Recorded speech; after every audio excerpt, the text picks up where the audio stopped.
2 Timóteo, capítulo 3, versículo 16.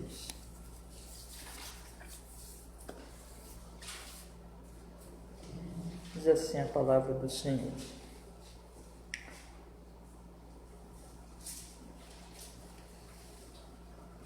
Toda a Escritura é divinamente inspirada e proveitosa para ensinar, para repreender, para corrigir, para instruir em justiça, para que o homem de Deus seja perfeito e perfeitamente instruído para toda a boa obra.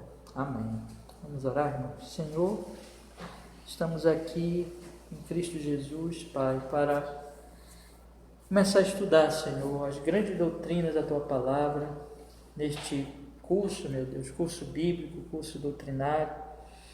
Nós pedimos que o Senhor perdoe os nossos pecados e nos conceda, Senhor, a Sua misericórdia, para que nós possamos, Senhor, entender a verdade, que o Espírito Santo seja o nosso professor, nos instrua, nos guie durante toda essa série de estudos, meu Deus, até a conclusão, para o nosso bem, para a nossa edificação, fortalecimento na santa fé do Evangelho, que nenhum de nós, Senhor, seja enganado pelas mentiras do próprio coração ou dos outros homens, mas que todos nós sejamos realmente convertidos, santificados em torno de Jesus, em Cristo Jesus, pelo poder do Espírito Santo, para a glória do Teu nome, Senhor, para o nosso bem. Nos conduz hoje essa aula e conduz as próximas, Senhor, que virão.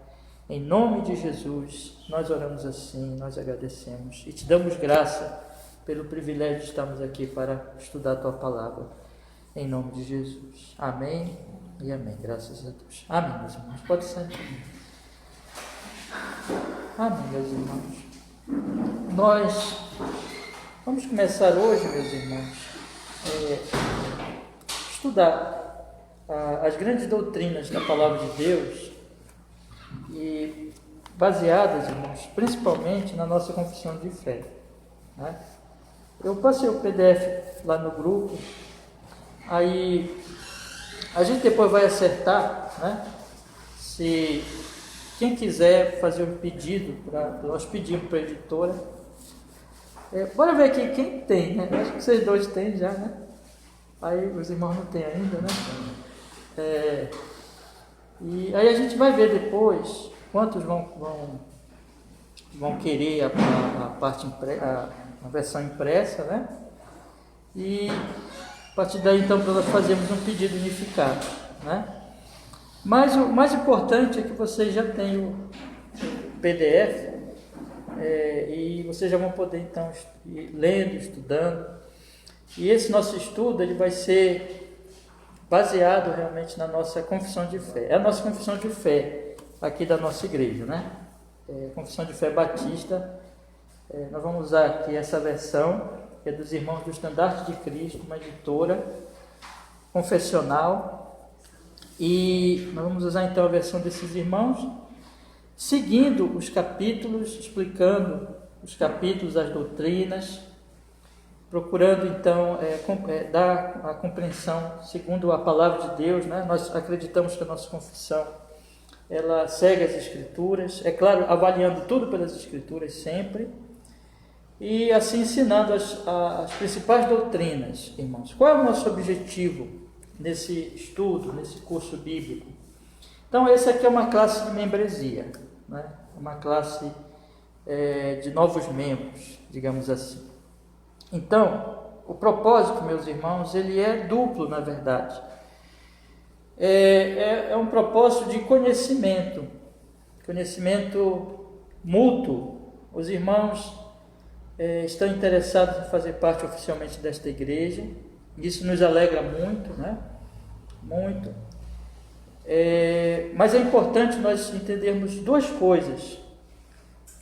Em termos assim de fazer parte da membresia de uma igreja, deve acontecer duas coisas. Primeiro, a igreja ela deve conhecer bem os candidatos à membresia. Quando eu digo igreja, né, eu digo não só o pastor, mas aqueles que já são os membros, né, da igreja, daquela comunidade, daquela igreja local. E isso, meus irmãos, esse conhecimento, ele tem um propósito muito definido. Nós acreditamos que existe a obra da graça de Deus formando o seu povo, formando a sua igreja, de todos os locais, de todas as nações.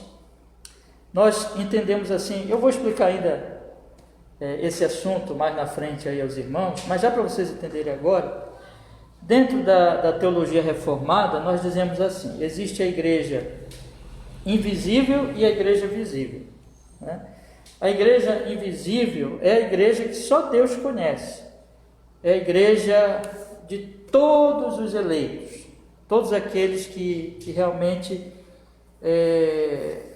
irão crer, irão ser chamados, o Espírito Santo vai agir na vida deles, e essas pessoas, só Deus sabe a sua totalidade. Deus escolheu essas pessoas antes de todos os tempos, Jesus veio morrer por elas, e com o passar do tempo, né, na medida que o Evangelho vai sendo pregado, essas pessoas vão sendo chamadas pelo ministério da palavra, pela proclamação do Evangelho.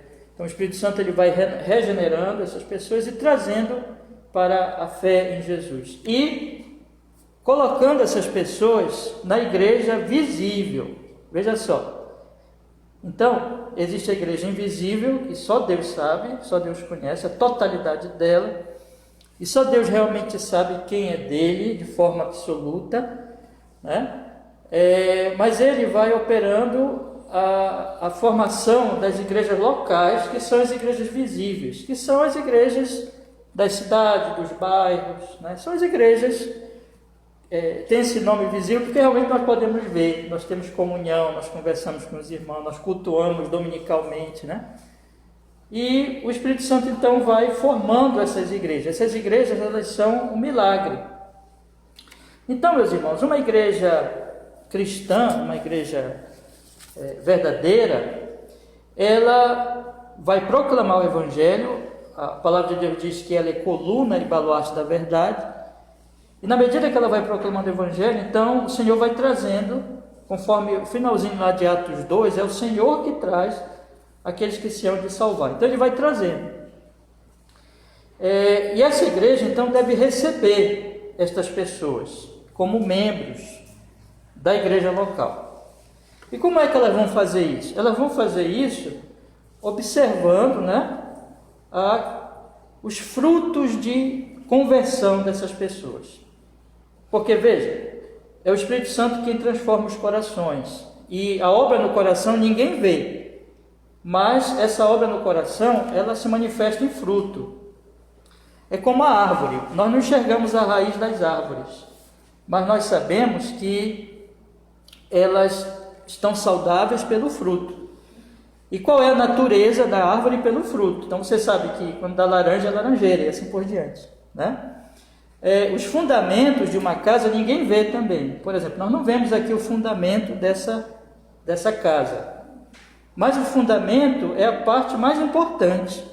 Não está sendo vista, mas esse fundamento que não é visto, ele se manifesta a sua estabilidade, né? A sua firmeza, através da firmeza de toda a casa. Então uma casa, ela é firme e ela vai continuar de pé por causa do fundamento que ninguém vê, mas o fundamento é firme, o fundamento ele realmente sustenta aquela casa. Então, a mesma coisa é a obra de Deus, quer dizer, eu não sei, eu não posso enxergar o que o Espírito Santo fez no coração dos irmãos, ninguém pode, nem também vocês podem enxergar o que Deus fez no meu coração, mas aquilo que não é visível, aquilo que é interior, aquilo que é no coração, vai se manifestar externamente através das obras, através dos frutos, né? Que Paulo diz que é o fruto do Espírito, o amor, a paz, a alegria, a longanimidade. Então, as pessoas que realmente são convertidas, e aliás eu esqueci de falar, mas deixa eu falar, né? Irmãos, assim vocês podem fazer pergunta, tá? Então, Na hora que vocês tiverem uma dúvida, pode levantar a mão e fazer a pergunta, tá bom? Você vai fazer assim sempre, porque aqui é uma aula, né? É diferente de uma exposição, de uma pregação. Então, eu quero até incentivar os irmãos para não ficar dúvida, né?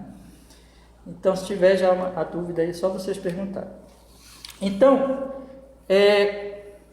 o Espírito Santo ele vai transformando o coração das pessoas e as pessoas elas vão manifestando fruto nas suas vidas. E é esse fruto que a igreja deve observar. Quer dizer, as igrejas, elas não sabem, elas não podem ver a obra interna no coração das pessoas. Ninguém vê isso, mas os frutos nós vemos. Então, uma pessoa que demonstra que duas coisas, ela professa a fé e ela vive de acordo com a fé. Então, a fé e a prática, a profissão de fé e a prática de acordo com esta fé. E aí, isso são os frutos, ou seja, quando a pessoa profere, quando a pessoa diz, eu creio em Jesus, eu creio nele como meu único e suficiente Salvador, e ela vive de acordo, né? Então, meus irmãos, essa fase que nós vamos passar estudando a confissão, estudando as doutrinas, é uma fase também de cuidado. Isso é bom para vocês, eu quero que vocês vejam isso como uma coisa boa para você que quer ser membro. Por quê? Porque o nosso propósito é que a nossa igreja, pela graça de Deus, é claro que é Deus que faz isso, mas que a nossa igreja seja uma igreja verdadeira. E igreja verdadeira não é simplesmente um ajuntamento de pessoas, mas é a congregação dos santos.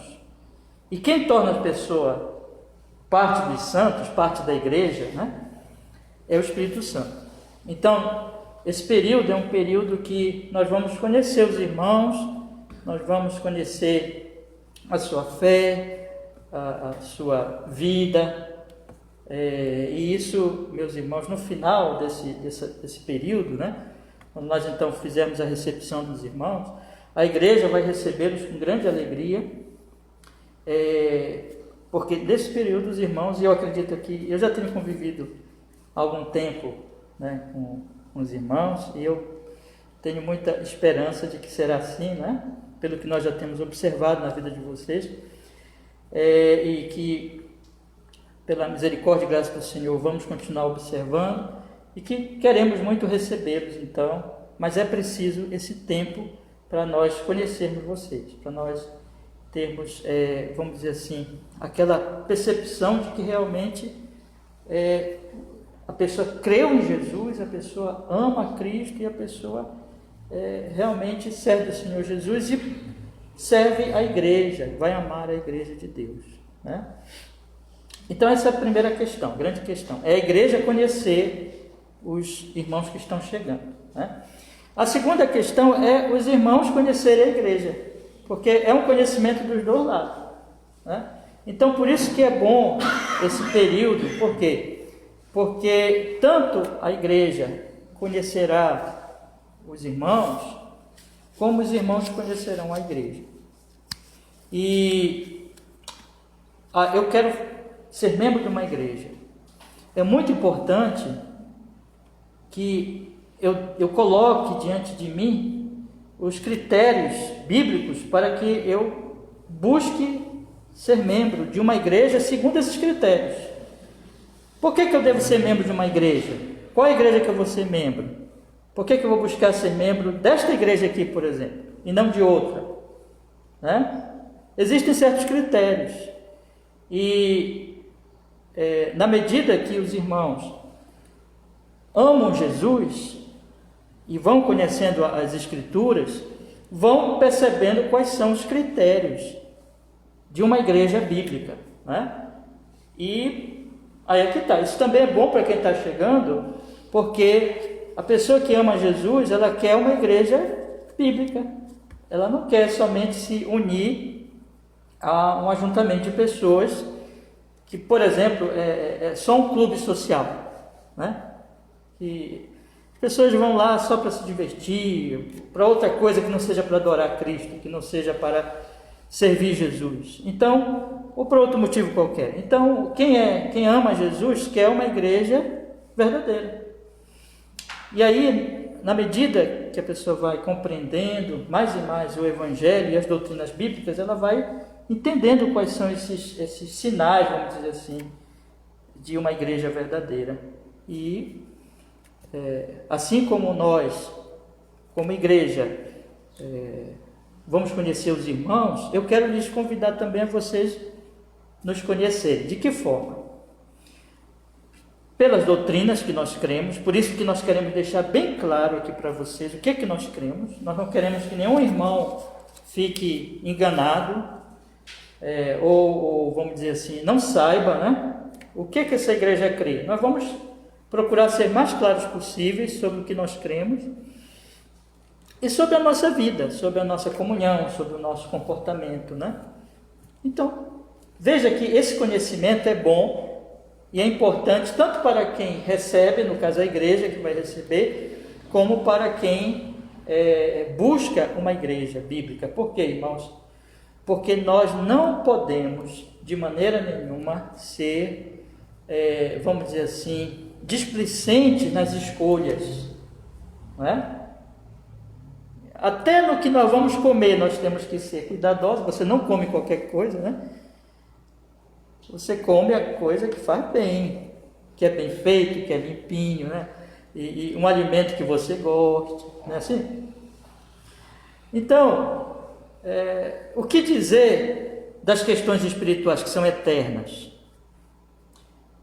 Então, se eu vou escolher uma igreja, eu devo escolher uma igreja, veja só, eu vou me tornar membro de uma igreja. Isso tem a ver com a minha alma, isso tem a ver com a minha eternidade, isso tem a ver com para onde eu vou depois que eu morrer.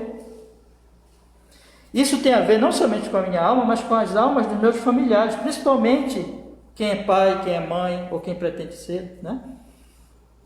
Porque você se congregará numa igreja e aquilo afetará a sua alma, a sua vida espiritual, mas afetará a vida espiritual das outras pessoas que dependem de você, que são influenciadas por você.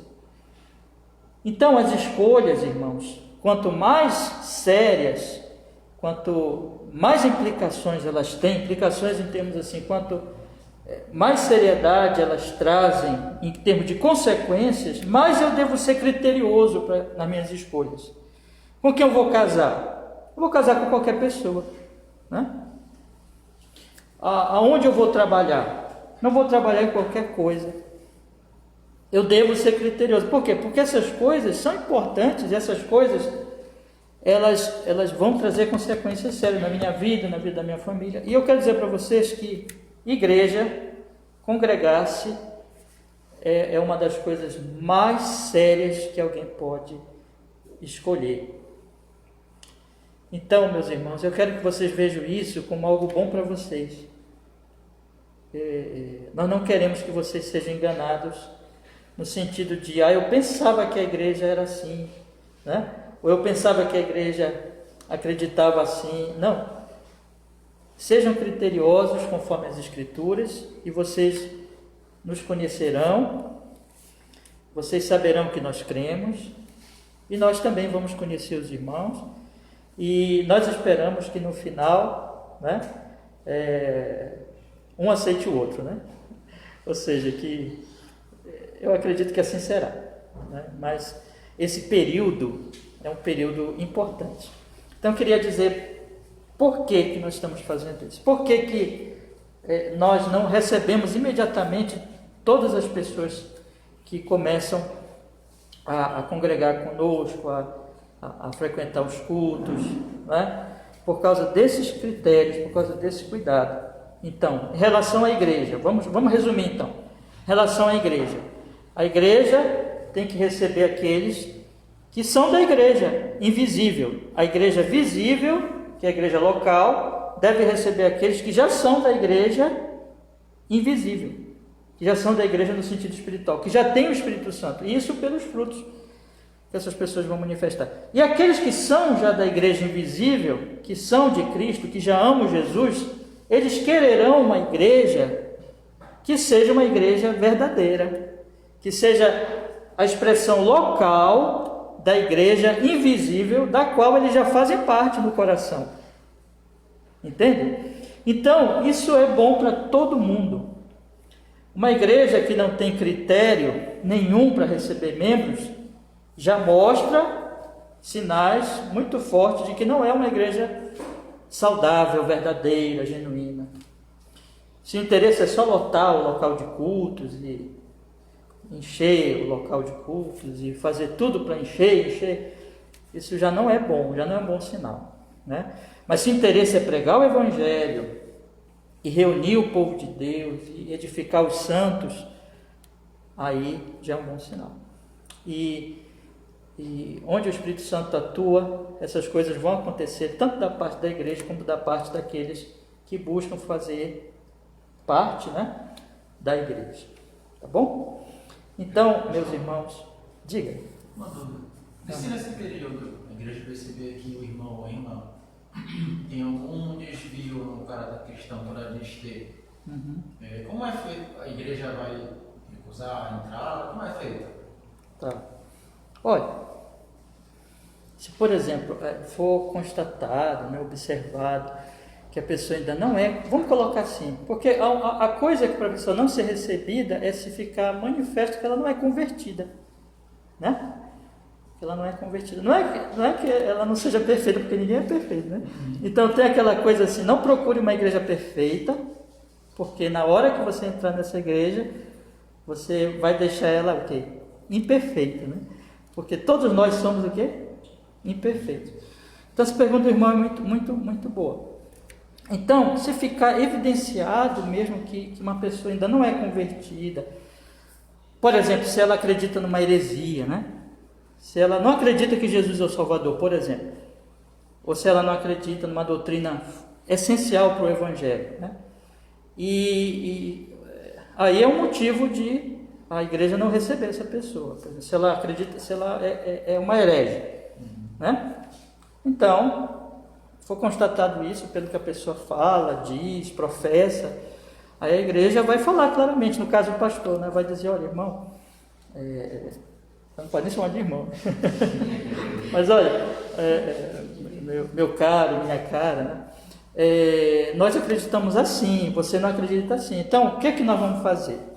Você pode continuar frequentando, ouvindo o Evangelho, a palavra, mas nós achamos melhor dar um tempo para a sua recepção. Então a gente vai tratar com muito carinho, né?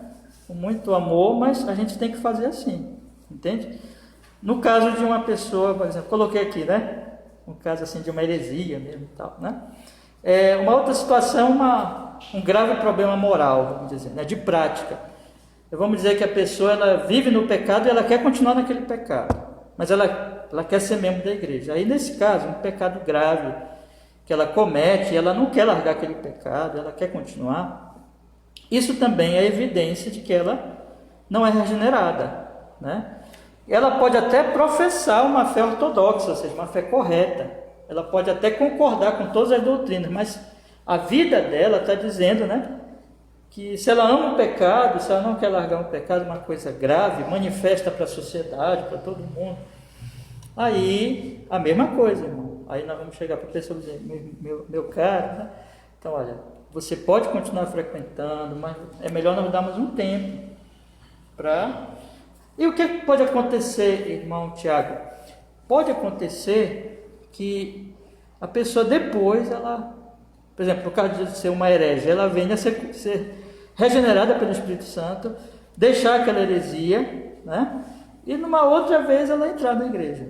Ou seja, ela sempre, nesse caso assim, ela sempre fez parte da igreja visível, só não manifesta ainda, né? Porque ela não está com estado de heresia. Mas com o tempo ela foi regenerada e entrou para a igreja visível. Mas, por assim dizer, ela sempre, a gente não sabia, né? Mas ela sempre participou da igreja invisível.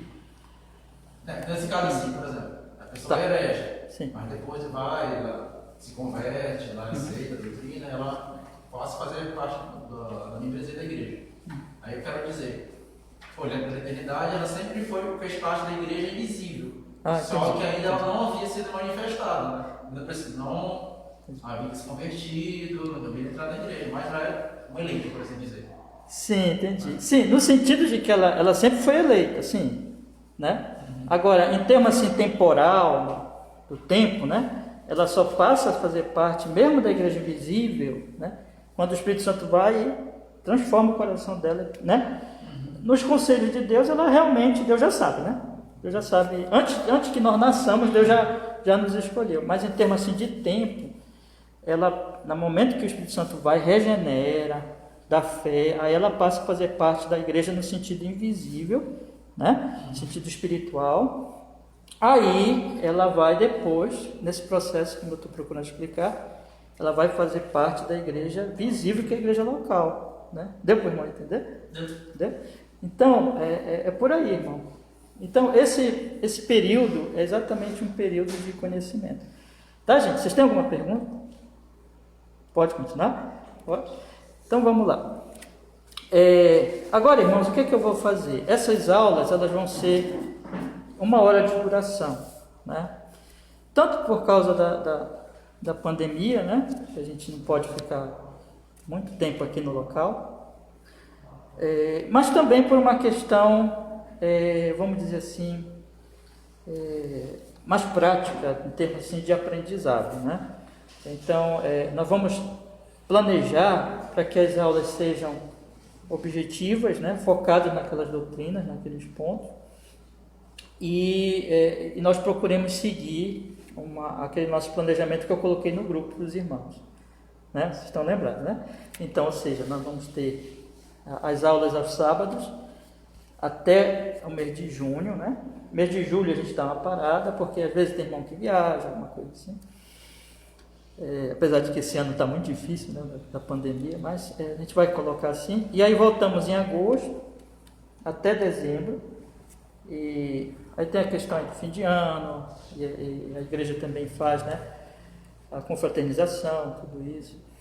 Então, damos uma parada de novo em janeiro. Aí, em fevereiro, vão ser as aulas finais, só para nós darmos algumas, vamos dizer assim, fechar mesmo as questões, as doutrinas e alguns conselhos finais. E aí nós vamos receber os irmãos. Aqueles irmãos que não são batizados nas águas serão batizados, né? Aqueles que são batizados já, todos, tanto os que vão ser batizados ou que já são batizados, nós vamos fazer a profissão de fé, que depois eu vou explicar melhor como é para os irmãos, e batizar os que não são batizados e receber todos como membro oficialmente. Então, assim que nós vamos fazer. Esse é o nosso programa, tá bom? Então, com a graça de Deus, como o Tiago diz, sempre nós devemos dizer, se Deus quiser, se eu viver, né? Se Deus quiser, farei isso ou aquilo, né? Então, descansamos no Senhor. Então, irmão, vamos fazer agora uma visão geral da confissão, que é o que nós vamos estudar. Então, se vocês tiverem a confissão aí, vocês abram na parte dos títulos dos capítulos, né? Ou do índice geral, né? Que nós vamos dar uma olhadinha nos capítulos da confissão.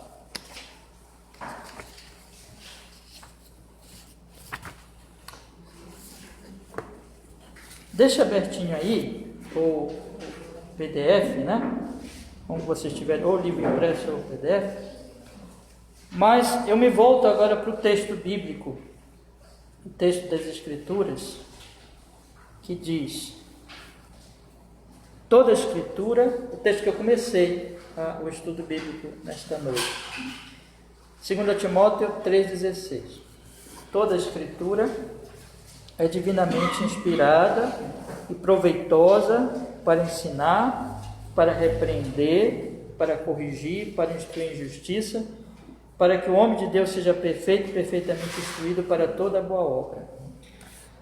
Então veja, toda boa obra está nas Escrituras, né? Mas antes disso, o apóstolo Paulo, ele diz assim, no versículo 14, leia comigo também, por favor.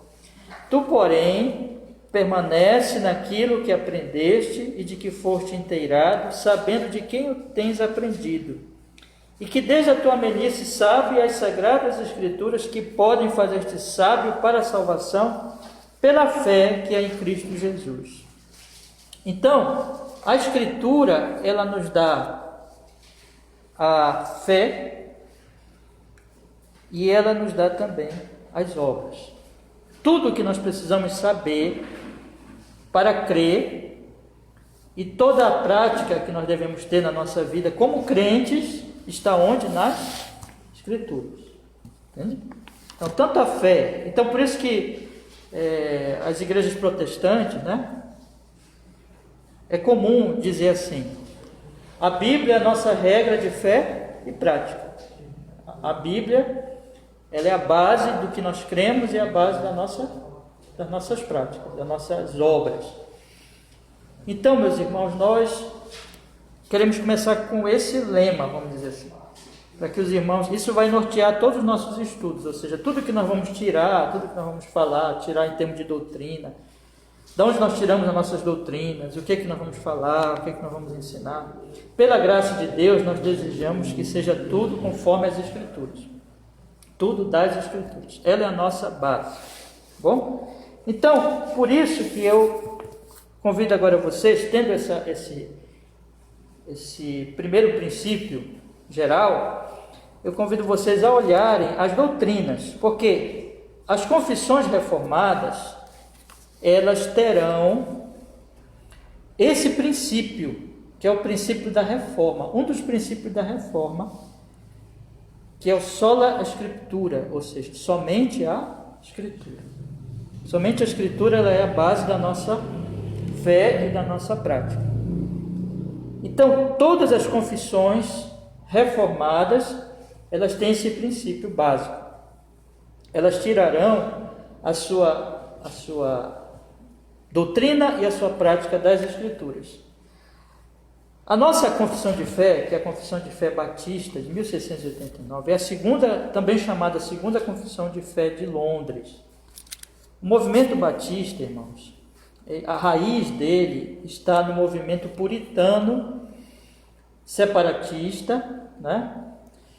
Depois os irmãos podem fazer uma pesquisa e tem algumas coisas aí na internet, alguns vídeos, que vários pastores já têm explicado essas coisas, mas eu quero explicar assim, em poucas palavras, né? Então, e esses movimentos, eles vieram, todos eles, no movimento da Reforma, que começou ali com Lutero, mas Lutero já bebeu de algumas pessoas antes dele, é o movimento, vamos dizer assim, de pré-reforma, os pré-reformadores. Aí vem o Lutero, que era um monge, estudando as Escrituras, começou a perceber os erros na sua igreja, o afastamento da sua igreja da Bíblia, e começou a proclamar a justificação pela fé somente, aquelas doutrinas fundamentais ali da Palavra de Deus, do Evangelho. Depois dele, outro grande reformador foi João Calvino, e outros estiveram ali naquele período, mas os dois maiores são esses mesmo, né? Vamos dizer assim, os dois que marcaram realmente a história da Reforma, Lutero e Calvino. E outros, vamos dizer assim, que estavam ali no movimento da Reforma, quando a Reforma ela foi especialmente para a Inglaterra, já ainda no século XVI, mas principalmente no século XVII, aí nós temos ali um movimento puritano, que é um movimento que queria reformar a Igreja da Inglaterra, que já tinha tido ali uma reforma, mas uma reforma parcial, mas eles queriam reformar o culto e levar a piedade para a sociedade, assim por diante. E esses irmãos, eles, desse grupo, desse movimento, vários pastores teólogos, escreveram muitos livros, surgiram os batistas, né? Então, nós temos a primeira confissão de Londres e a segunda confissão. E essencialmente são as mesmas doutrinas nessas duas confissões. Mas a segunda confissão, que é essa que nós vamos estudar, ela é muito semelhante a outras duas confissões reformadas, que é a confissão de Westminster e a confissão de Savoy. A confissão de Westminster dos nossos irmãos presbiterianos e a de Savoy dos congregacionais. Então, a nossa confissão, ela vai beber, né, ela vai ser muito influenciada pela primeira confissão batista, e por essas outras duas confissões reformadas. Tanto que se você pegar essas três confissões, confissão Westminster, Savoy e Batista, a segunda Batista, elas são muito semelhantes. Isso mostra que a raiz, vamos dizer assim, do movimento batista era reformado, calvinista, né? E todas essas confissões, elas eram calvinistas. E dali, meus irmãos, desse movimento de reforma que surge, então, essa é uma questão importante para nós enfatizar, o movimento batista. Qual era a essência de todo o movimento reformado? É isso que eu acabei de falar para os irmãos. O sola escritura, de que todas as nossas doutrinas e toda a nossa prática deve ser extraída das escrituras sagradas, o que era totalmente contra o princípio católico romano, que acredita nas escrituras, mas acredita também na sua tradição. Mas os reformadores disseram, não, a tradição ela é importante, a tradição, nós não podemos descartar a tradição, ela é muito importante, mas a tradição não pode estar em pé de igualdade com a Bíblia. A Bíblia julga a tradição. E nós vamos interpretar a Bíblia junto com outros teólogos do passado, eles não rejeitaram isso, mas eles não colocaram no mesmo pé de igualdade. Então, esse é o movimento reformado. E as confissões reformadas, elas têm todas esse princípio, meus irmãos. Agora, vamos entender, e o que eu vou fazer hoje é dar uma visão geral da confissão. Aí, semana que vem, nós vamos entrar realmente no texto. Então, por isso que eu lhes convido agora a vocês olharem os títulos dos capítulos ou das doutrinas que nós temos aí, meus irmãos. Eu vou citar rapidamente aí, vocês vão acompanhar comigo. Sagradas Escrituras, Deus e a Santíssima Trindade, os decretos de Deus, a criação, a divina providência, a queda do homem, o pecado e o castigo desse, a aliança de Deus, Cristo mediador, o livre-arbítrio, o chamado eficaz, a justificação, a adoção, a santificação, a fé salvífica, o arrependimento para a vida e salvação, as boas obras, a perseverança dos santos, a segurança da graça e da salvação, a lei de Deus, o evangelho, a extensão da sua graça, liberdade cristã, liberdade de consciência, o culto religioso e o dia do Senhor, os juramentos lícitos e votos, magistrado civil, o matrimônio, a igreja, a comunhão dos santos, o batismo e a ceia do Senhor, o batismo, a ceia, 2 capítulos só para cada ordenança, e o último capítulo, o estado do homem após a morte e a ressurreição dos mortos, aliás, penúltimo, perdão, e o último mesmo é sobre o juízo final. Irmãos, esses capítulos, eles estão ordenados logicamente, e essa lógica, ela está dentro do princípio das Sagradas Escrituras. Qual é o primeiro capítulo de todas as confissões reformadas, da nossa e dessas outras que eu citei aos irmãos? O primeiro capítulo é as Sagradas Escrituras. Por quê? Porque todas as doutrinas são extraídas das Sagradas Escrituras. Então, não temos nenhuma doutrina que vem depois, a origem dela, a fonte dela é outra, mas sempre as Sagradas Escrituras. Então, por isso que a primeira, observem o que eu vou lhes dizer agora, não é a doutrina mais importante, não é, mas a doutrina mais importante é a que eu vou falar daqui a pouco.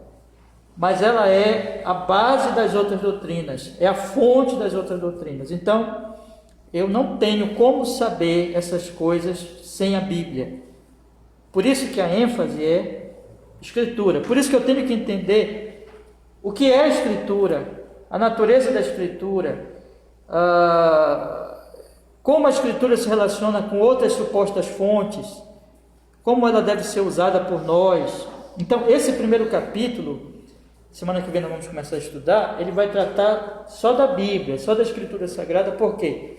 Porque eu preciso entender a natureza dessa fonte, essa base de todas as doutrinas, eu preciso compreender bem, entender o que a Bíblia é.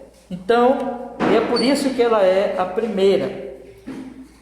Agora, qual é a segunda doutrina, meus irmãos?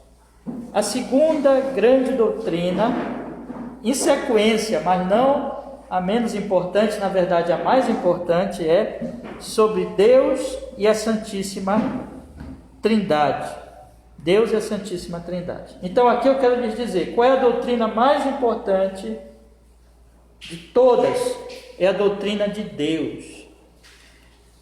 Deus é o assunto mais importante que nós podemos estudar. Na verdade, é o assunto que vai esclarecer e vai dar sentido a todos os outros assuntos. É o conhecimento que todo homem deve ter. Conhecer a Deus, saber quem Deus é. Então, meus irmãos, a doutrina principal de todas as doutrinas que nós vamos estudar aqui é a doutrina de Deus. E a doutrina de Deus, outro ponto importante também, ela vai se dividir, esse assunto, esse tema, né, vai se dividir em dois pontos aqui, dois aspectos. Primeiro, no ser de Deus. Quem Deus é? O ser de Deus, que é essa doutrina, esse capítulo aqui, sobre Deus e a Santíssima Trindade. O segundo ponto que nós vamos estudar sobre Deus são as obras de Deus. Então, se vocês forem estudar a Bíblia inteira, a Bíblia vai falar muito das obras de Deus. Por quê? Porque Deus se revela nas suas obras e na sua palavra. A palavra de Deus e as obras de Deus revelam quem Deus é. O ser de Deus se expressa nas suas obras e na sua palavra. Então essas coisas estão conectadas, de forma, meus irmãos, que, por exemplo, nós estudamos semana passada o Salmo 145, que fala muito das obras de Deus. E o salmista louva a Deus por causa das suas obras. Por quê? Porque Deus se revela pelas suas obras. Então, o segundo capítulo, ele fala do ser de Deus, Deus e a Santíssima Trindade. Deus é um, mas ele subsiste em três pessoas. Depois a gente vai estudar melhor a doutrina da Trindade, mas esse é o ser de Deus. Mas Deus, ele se revela nas suas obras, e toda confissão, ela vai na verdade ser um estudo das três obras de Deus. Essencialmente, existem três obras de Deus, através das quais nós conhecemos a Ele. Primeira obra, a criação. Segunda obra, a providência. Terceira obra, a redenção. Então são essas três obras, meus irmãos, que nós vamos estudar por toda a confissão: criação, providência, redenção. Essas três obras de Deus revelam o ser de Deus, o caráter de Deus. A palavra de Deus vai explicar essas três obras e mostrando quem é então esse Deus que é único, um Deus trino, né? A Trindade Santa. Então, o que eu quero dizer com isso, meus irmãos? Que, ainda que nós temos aqui esse capítulo que fala diretamente de Deus, mas na verdade toda a confissão, o assunto inteiro das doutrinas bíblicas, porque aqui são as doutrinas bíblicas, é Deus. Na verdade, não tem um capítulo aqui da confissão e das doutrinas bíblicas que não tratem de Deus. Tudo é sobre Deus. O assunto sempre é Deus. E Deus que nós precisamos conhecer, né? Eu acabei pulando aqui um aspecto, mas vejam que no capítulo 3 estudaremos o quê? Os decretos de Deus. Porque esse Deus, ele faz as coisas, essas três obras de Deus que eu falei, criação, providência e redenção, essas três obras, elas são na verdade a execução do decreto de Deus. Deus não faz as coisas assim aleatoriamente, ou porque ele decidiu fazer hoje, mas amanhã ele muda. Não é assim. Deus, ele tem os seus decretos, e tudo que ele faz, essas três obras dele, criação, providência e redenção, são, vamos dizer assim, execuções do santo decreto de Deus. Então, a confissão de fé, ela vai estudar este Deus revelado nas suas obras, a natureza desse Deus, o ser de Deus revelado nas suas obras, que são todas de acordo com o seu decreto. Então, o assunto nosso, irmãos, todo esse curso bíblico, o que é que nós vamos estudar? Deus. Esse é o nosso assunto. Porque esse é o assunto da igreja. Esse é o assunto dos cristãos. Se há uma coisa que diferencia os cristãos dos não cristãos, a igreja do resto da humanidade, é que a igreja, ela está interessada em Deus, em conhecer, e ela conhece a Deus, e ela ama a Deus, e ela serve a Deus, conforme a revelação dele nessas obras. E o mundo não conhece nada de Deus, o mundo é alienado, o mundo não sabe quem Deus é. Então, essa é a grande diferença da igreja para aqueles que não são da igreja, dos verdadeiros convertidos para aqueles que não são convertidos. É que quem é convertido conhece a Deus e se interessa em conhecer a Deus e ama a Deus e quer saber mais e mais quem Deus é. Agora, quem não é de Deus, que não é convertido, não se importa, ele vive na ignorância e ele não quer saber de Deus. Vocês lembram que Jesus disse, né? A luz veio ao mundo, mas os homens amaram mais as trevas do que a luz. Por quê? Porque as suas obras eram más. Eles não querem conhecer a Deus porque Deus para eles é um incômodo. Deus, ele condena eles. Qual é o problema do homem pecador? De todos nós, na verdade, antes de nós sermos cristãos. O problema nosso é Deus. É que nós somos pecadores no mundo de um Deus santo. É que um dia nós vamos ter que prestar contas a esse Deus. Então, nosso problema é Deus. Por isso que as pessoas não querem que Deus exista. Por isso que tem ateus na teoria. Tem gente que diz assim, eu não acredito em Deus. Tem gente que diz assim, porque ele quer negar esse Deus que é juiz e que vai julgá-lo. Mas existe também o ateu prático, que é aquele que diz que acredita em Deus, só que o Deus que ele acredita não é o Deus verdadeiro, mas é um Deus de acordo com a cabeça dele, de acordo com o seu pecado. Não, meus irmãos, se nós somos de Cristo, nós já conhecemos esse Deus, nós amamos a Ele, e isso para nós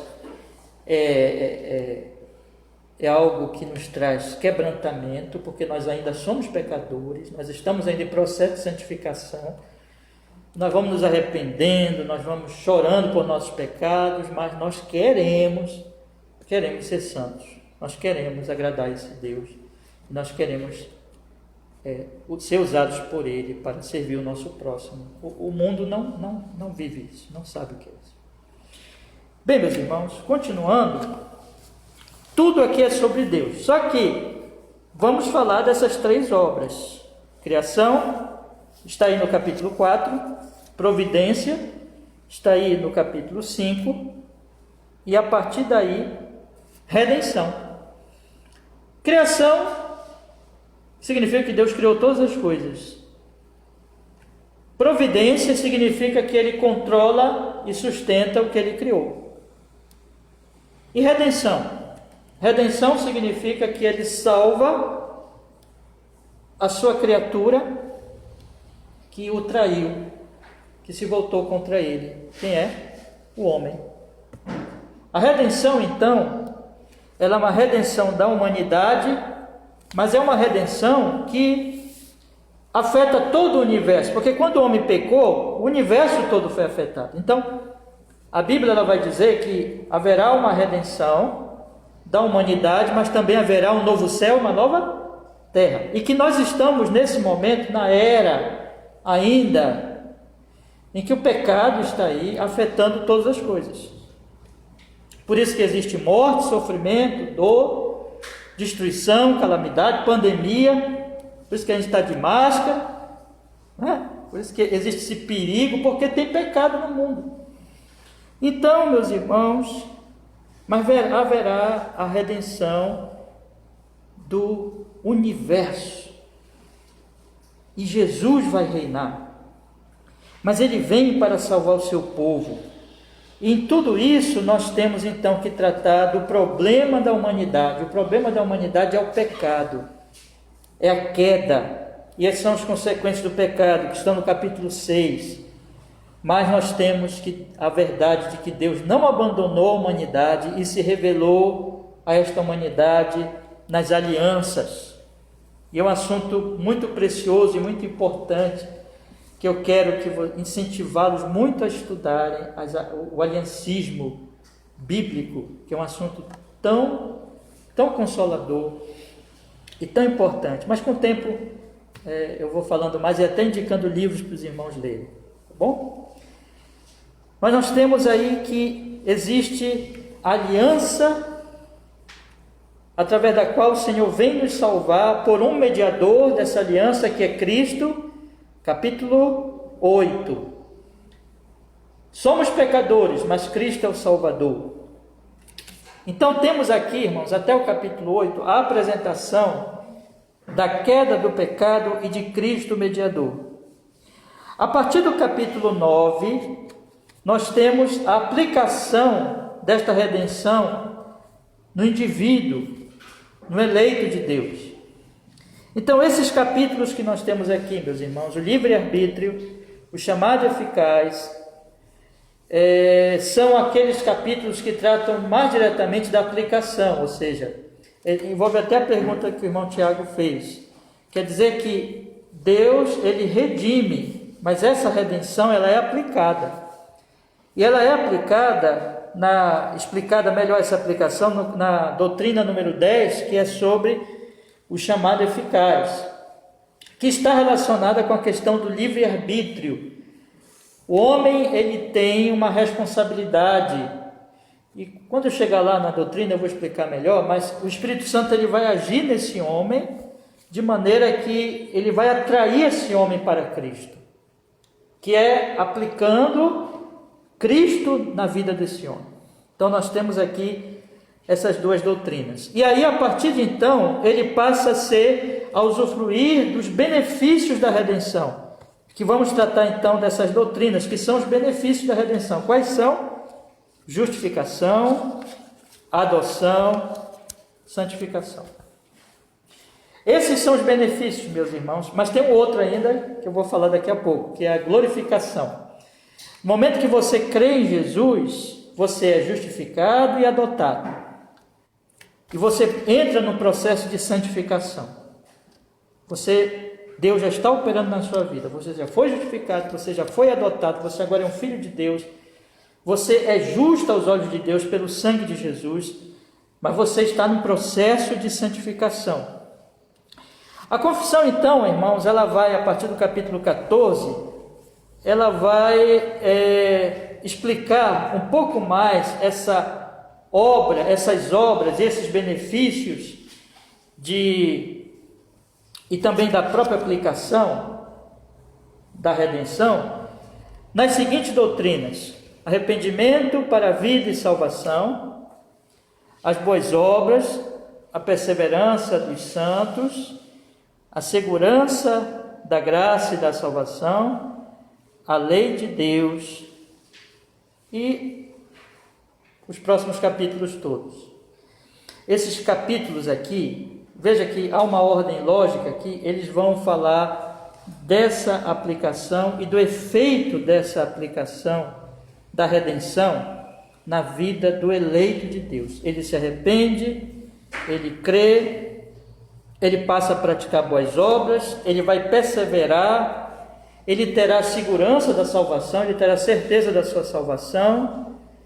Ele vai viver de acordo com a lei de Deus. A lei de Deus é dada a ele para que ele saiba como viver. Lembra que nós falamos no início, as boas obras.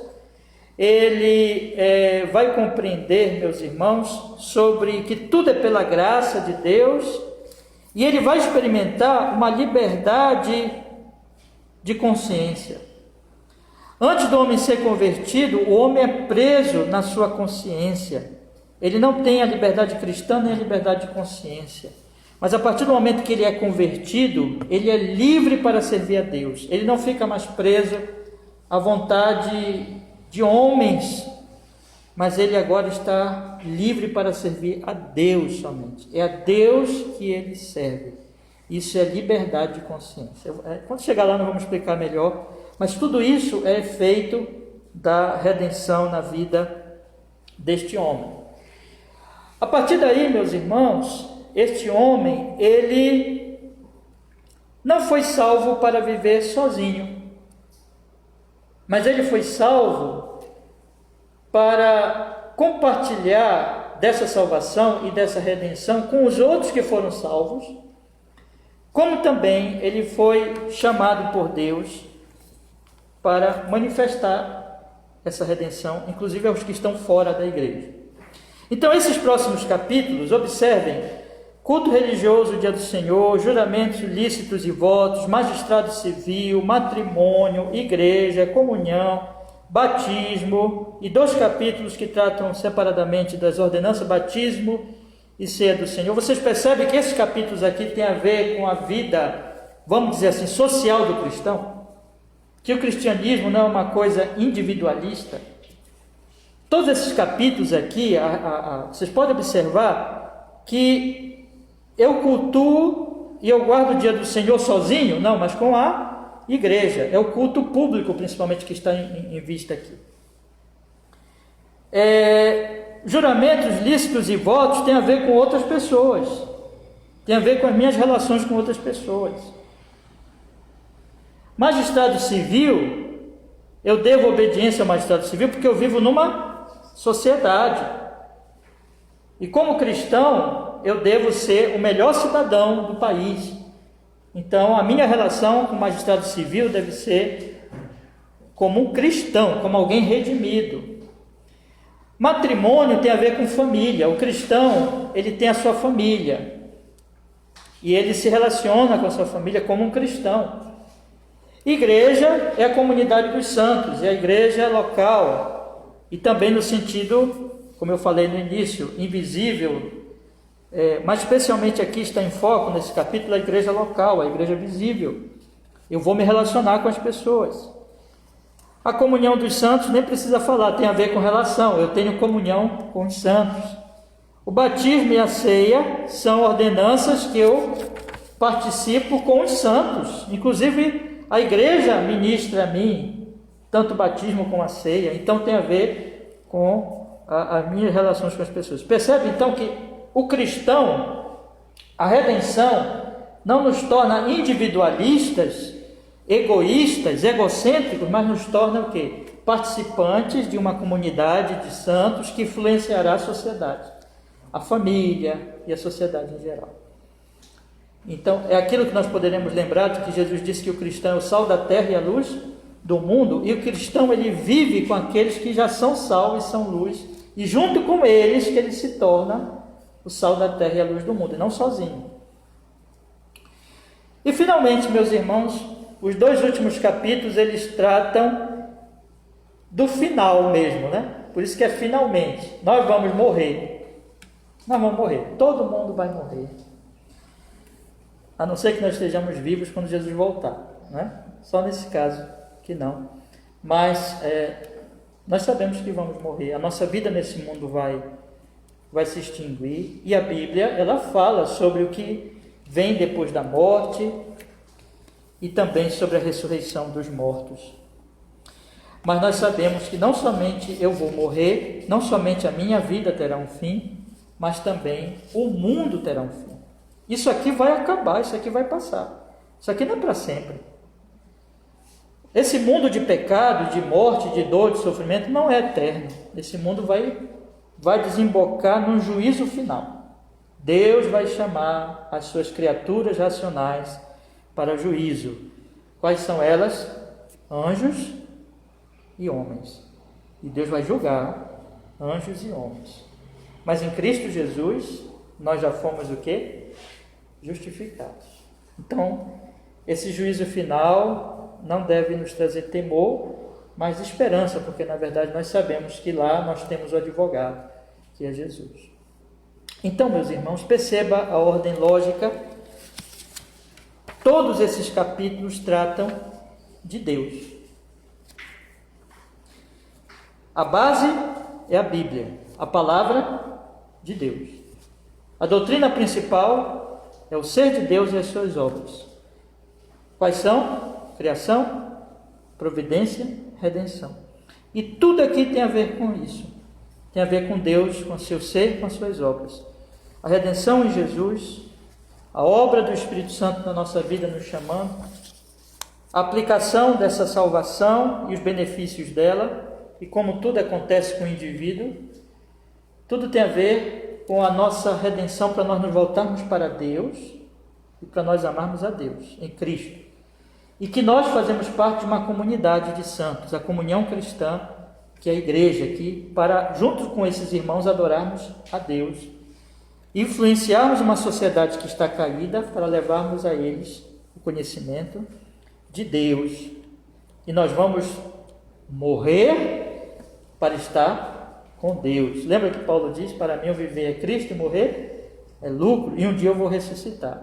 E nós vamos também testemunhar, todo olho verá a volta de Jesus e todos testemunharão o juízo final, onde a palavra final será de Deus e vamos habitar com Jesus para todo sempre no reino de quem? De Deus. O assunto então é Deus. A nossa salvação, a nossa alegria, a nossa esperança é Deus. Eu espero, queridos irmãos, que esses estudos sirvam para todos nós que estamos aqui, para nós conhecermos profundamente a Deus, amarmos a Ele, servirmos a Ele, juntos aqui nessa igreja local. É isso que nós queremos, e que Ele nos abençoe. Amém? Tem alguma pergunta para a gente fazer a oração final? Encerrar hoje? Não? Vamos orar então, meus irmãos, e vamos encerrar esta aula. Eu espero vocês sábado, de novo. Pode ficar de pé, né? Para a gente orar. Vamos agradecer ao Senhor.